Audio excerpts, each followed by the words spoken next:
ఎవడో 11 నెంబర్ అనకూడదురా బాబు, మళ్ళా అనకూడదురా నాయన. నువ్వు వినియాలంతే అనకూడదురా నాయన. అన్న ఆడుతూ పోలికి నాకు ఇంత ముందు ఒక ఆయన ఉండి అప్పుడేమో అలాగే అలవలేవు అన్నా అన్నా అన్నా అలవలు.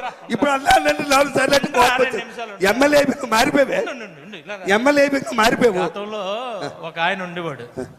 చావుకి వెళ్ళినా, పెళ్లికి వెళ్ళినా, పేరంటకాలకి వెళ్ళినా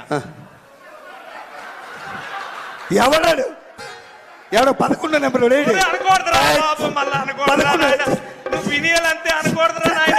అన్న ఆడుతూ పోలికి నాకు ఆడుతూ పోలికి నాకు ఎవడైనా పిలుస్తాడు. ఎవరు నామినేషన్ వేసినా నేనే వెళ్ళి బొట్టు పెట్టాలి. ఎవరింట్లో శుభకార్యం అయినా నేనే వెళ్ళాలి. ఎవరింట్లో ఏదైనా నేనే వెళ్ళాలి. నాకు వాడికి తేడా అయితే నా టైం ఏం బాగోలేదన్న. అన్న నన్ను ఎవరు అర్థం చేసుకోలేకపోతున్నారు. ఎక్కడికి వెళ్తున్నావు, ఏం పాటలు పాడుతున్నావు, సమయం సందర్భం